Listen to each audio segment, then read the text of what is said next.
Hi, I'm Shelley. Welcome or welcome back to my channel. This video I'm going to talk about some of the books that I'm hoping to read in March. There is a big stack here, and there's a couple of e-arcs that I need to try to read, so they will be a priority as well. But the main ones are the reading challenges that I like to do.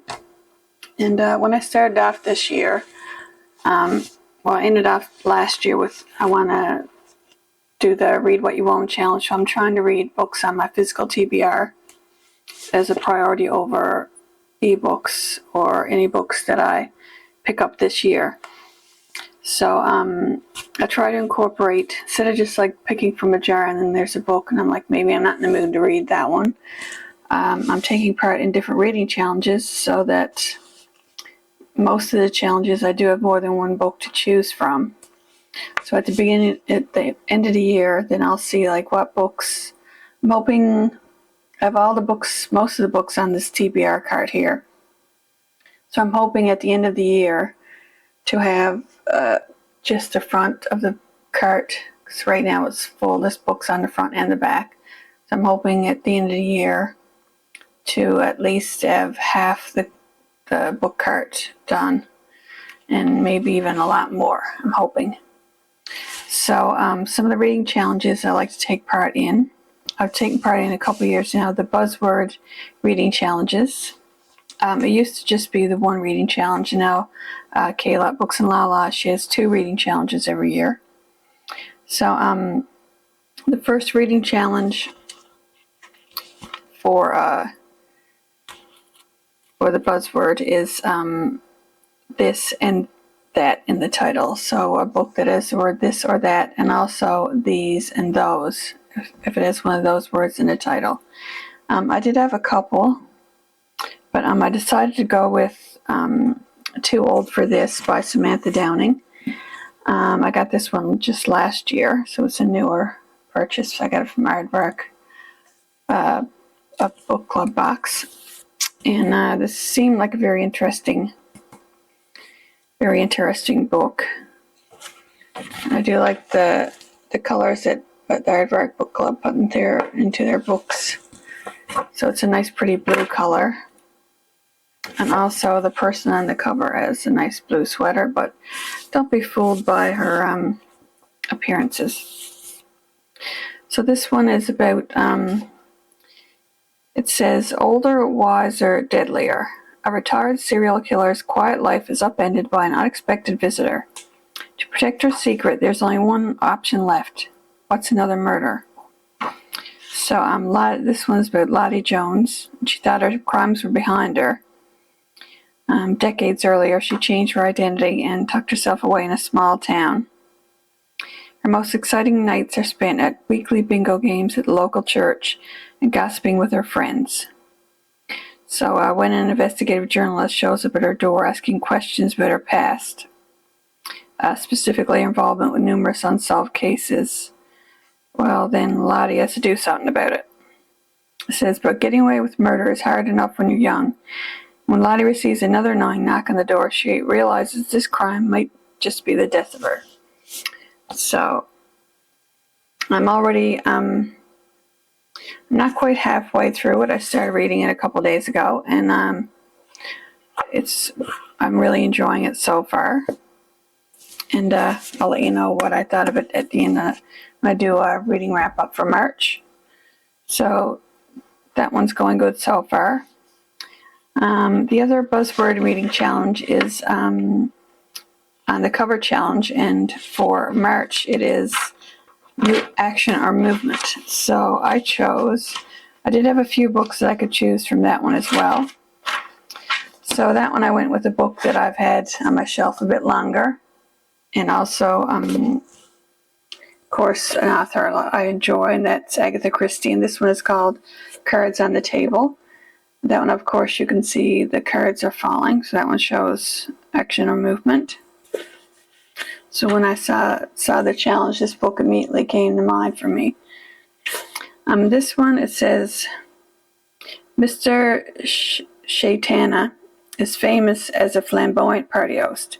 Nevertheless, he is a man of whom everybody is a little afraid.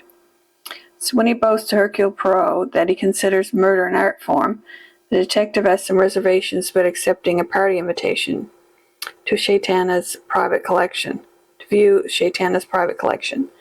Indeed, what begins as an absorbing evening of bridge is to turn into a more dangerous game altogether. When you think it's Colonel Mustard in the basement with a wrench, you owe the fun to Dame Christie, which is a quote there on the back. So that one seems interesting. So I'm looking forward to reading that one.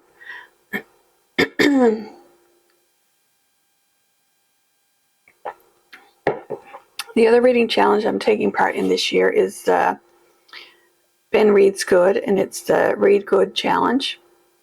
So for March, the challenge is to read an Oscar-adapted, a book turned into an Oscar-nominated film. So I did have a few there, because I had to look that up because I wasn't sure what books I had that were adapted into films and plus were nominated for Oscars. I guess they don't necessarily have to be Oscar winners. So for that one, I decided to choose a book I've had a while, and this one is also like an older published book, and that one is Emma by Jane Austen. And I really like this edition of this book. I have a set of those, and they have really nice end papers, and there's quotes all over the front cover. And I also I picked up another edition of this book, Jane Austen. It's Emma. And I also have Pride and Prejudice there as well with this edition. And I like this edition because it has end papers that show like pictures of what people looked like in that era, like what, the clothes they dressed in. And I guess the type of events, like I guess is shown like dinner parties or dances. And it also talks about, I like this edition because it shows some of the main characters and a modern interpretation. So it talks about what the different movie adaptations up to the publishing date of this book, I guess. And in the beginning it's also in the other Jane Austen book. I guess it's in probably all of them in this edition. And it shows Jane Austen's England and like the different cities and towns that are around. And like I said, the main principal characters in the book. So I really like that. So like as I'm going through, and then there's also a timeline in this book. Like for instance, it says 1775, Jane Austen is born, seventh child of the rector of Steventon. Like there's a timeline of things going on with her and other things happening in the world at that time. So this one does, of course, I haven't seen the films. I've never read the book. So, but I think I will probably watch one of the film adaptations, maybe when I'm done reading the book, probably. But I can just read here what it's about. Let me see. I should have looked this up before. And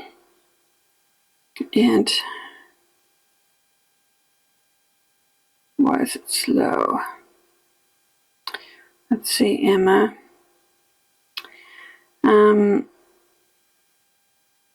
Let's see. I think this is one of our more popular books as well. It says here, Emma is a matchmaker at heart, is obsessed with love and romance for others. As for her own love life, she wants nothing of it. She even feels repulsed by the amorous declarations she receives. But as her matchmaking schemes go awry, and her friend Harriet shares her feelings towards a certain friend, Mr. Knightley, Emma soon becomes aware of her own heart's longings.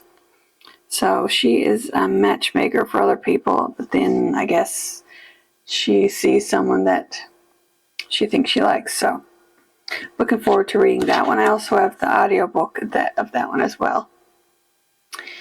And let's see, the other And I also want to read a banned or challenge book every month. Now this one is also a nonfiction, so if I don't, and I also have another nonfiction on my TBR for this month, so if I don't get to the other one, I would consider this one as a nonfiction as well. And that one is Anne Frank, The Diary of a Young Girl. Of course, everyone knows who Anne Frank is, or they should know who Anne Frank is, and but I never did read this book of her diary entries in A Better Life, because the diary is a record of 2 years in her life, where she talks about what is going on in her world at that time. And it is said to be one of the most moving and eloquent accounts of the Holocaust. And it's been read by tens of millions of people around the world. It was published in 1947. I mean, that was less than 100 years ago. So I am looking forward to reading this book about Anne Frank this month. And also, I believe March is Women's History Month. So I thought that this would be a good book to read for March month. And actually, I think all of the books I chose this month are all women authors. So it's another thing. And for the nonfiction book, this one has been on my shelf a while. Saving Us, A Climate Scientist's Case for Hope and Healing in a Divided World by Katharine Hayhoe. It's that one there. I originally had an e-arc of this one through NetGalley when before it came out, and it was published in 2021. So it's been out almost 5 years now. And I did it, and I started to read it, and I just didn't have a chance to finish it. And then I happened to see this book in a bookstore a couple of years ago, so I decided to pick it up, and I still haven't read it. So I'm hoping to get to it this month. So since they're called one of the nation's most effective communicators on climate change by the New York Times, Katharine Hayhoe knows how to navigate all sides of the conversation about our changing planet. Canadian climate scientist living in Texas, she negotiates distrust of data, indifference to imminent threats, and resistance to proposed solutions with ease. Over the past 15 years, Hayhoe has found that the most important thing we can do to address climate change is talk about it, and she wants to teach you how. In Saving Us, Hayhoe argues that when it comes to changing hearts and minds, facts are only one part of the equation. We need to find shared values in order to connect our unique identities to collective action. This is not another doomsday narrative about a planet on fire. It's a multi-layered look at science, faith, and human psychology from an icon in our field. Drawing on interdisciplinary research and personal stories, Hayhoe shows that small conversations can have astonishing results. Saving Us leaves with the tools to open a dialogue with loved ones about how we can all play a role in pushing forward for change. So that's that one. So I am hoping to get to that one in March this month. Or at least start it. If I start it, then I'll just continue on in April month. All right. And some e-arcs. I do request books through, well, a lot of them are through from Simon & Schuster Canada. And I get those through NetGalley, and I do go on NetGalley, and if there's books that interest me, I do request an e-arc or e-audiobook through NetGalley. And there's one that about 16% into it. I started a couple days ago. I got the e-arc through NetGalley from Simon & Schuster Canada, and it's called Mother is Watching. I'll put a picture up here somewhere. And it's by Karma Brown. She's a Canadian author. And Karma has also written, this is her first horror novel. She has also written just literary fiction. She's written a nonfiction. And she's also written, I can't can't remember what pen name she used. I read a Christmas book she wrote just a few months ago, and it's like a meet cute. It's a rom-com Christmas book, and she also co-wrote a couple Christmas books with another author as well, and I did read one of those and enjoyed it. So I thought, I don't read a lot of horror, but this one did seem interesting. And it says that it's slow burn, dread-drenched horror for readers who crave creeping psychological unraveling over gore and relish art as a portal to something ancient, hungry, and intimately female. So like I said, I'm only a few chapters in, and I like the fact chapters, well, I'm reading the ebook version, and the chapters are really short, so I can kind of like just read a bit and put it down. I probably will put it down a lot later on, because as it gets more spooky, more creepy, I'm probably going to like just read bits at a time.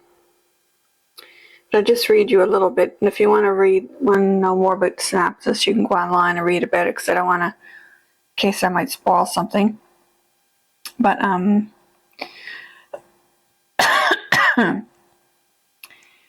this says, the chilling horror debut from a #1 international best-selling author. An art conservator's obsession with a mysterious painting spirals into a nightmarish descent, where the line between reality and the supernatural shatters, threatening both her sanity and her life. Mathilde Crewson, or Tilly as her nickname, is a 39-year-old mother and art conservator, is tasked with restoring The Mother, the painting believed to be the work of a female surgeon turned artist, after a personal tragedy. It's a rumored fourth piece in a collection of only 3 known works, but this newly discovered painting, scarred by fire, holds more than meets the eye. This does have some trigger warnings. If you might want to look them up before you read. There is, I know so far is mentioned painting. The mother, the painter painted after her child died, so I'm not sure if there's going to be more talk of that in the book. So if that's something that bothers you, maybe you might not want to read it, or you can just read more into maybe what other people are saying about the book and what any trigger warnings there might be.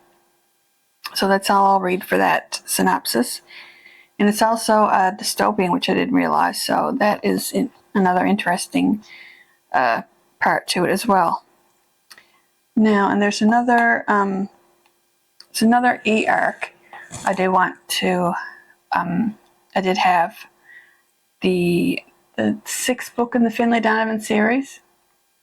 So I did listen to, I had a 12 chapter sampler. So I'm planning on maybe picking up the audiobooks. I do enjoy the audiobooks for that. So I'm probably going to pick that one up when it comes out later this month. And there is a couple more e-arcs I have, but no, they don't come out until April. But if I do get a chance, I might start one of those this month as well. But if I do, well, then I'll talk about it in my reading wrap-up. And if I get a chance, I also want to reread a book each month is what I had planned. And I'm trying to pick books that have been on my shelf longer, plus some newer books I have purchased. So I'm trying not to pick from one lot or the other, and also like older, going by published dates, like newly published, and like, older published, like Emma's older, and of course like Too Old for This was published last year. So, and a book that I'm thinking about rereading this month, if I can get around to it, I'm not sure, and that is Eleanor Oliphant is Completely Fine by Gail Honeyman. I read that one a few years ago when it first came out, and it's probably one of my favorite books. There are some trigger warnings, you might want to check that out as well. I didn't realize there is some themes of mental health, mental illness in this, so you may want to look into that before you read it. It is a bit darker than I thought when I started to read it, but I really did enjoy the book. It's like I said, it's one of my favorite books. And it says, no one's ever told Eleanor that life should be better than fine. Meet Eleanor Oliphant. She struggles with appropriate social skills and tends to say exactly what she's thinking. Nothing is missing in her carefully timetabled life of avoiding unnecessary human contact. Her weekends are punctured by frozen pizza, vodka, and phone chats with Mummy. But everything changes when Eleanor meets Raymond, the bumbling and deeply unhygienic IT guy from her office. When she and Raymond together save Sammy, an elderly gentleman who has fallen, the three rescue one another from the lives of isolation they have been living. Ultimately, it's Raymond's big heart that will help Eleanor find a way to repair her own profoundly damaged one. And if she does, she'll learn that she too is capable of finding friendship and even love after all. Smart, warm, uplifting, Eleanor Oliphant is Completely Fine is the story of an out-of-the-ordinary heroine whose deadpan weirdness and unconscious wit make for an irresistible journey as she realizes the only way to survive is to open your heart. So that's that one. And if I have any more time to spare, which I probably won't, I will continue on in the Kathy Reich's the Temperance Brennan series with Devil Bones, which I did have written down. I think it's book 10. I could be wrong. But I will continue on this series if I get a chance, like I said. And also with the Buzzword Reading Challenge with the this or that on the cover, there is a book I did pre-order, Everyone in This Bank is a Thief by Benjamin Stevenson. That is the fourth book in his series, the Ernest Cunningham. I'm assuming he's in this one as well. That one comes out, oh yes, and Mother is Watching comes out March 17th, I believe. And I think that's when the Everyone in This Bank is a Thief comes out as well, but I pre-ordered it, and by the time I get it, it'll probably be close to the end of the month. So I might save it for April to read. But regardless, I'll have this one read by then anyway. So that's it for my reading plans this month. As far as I know, I could take one out and put another one in to replace it. I'm not sure, so you'll have to come back to see what I actually read. So that's all for now. Thanks for watching. I'll see you again soon with another video. Bye.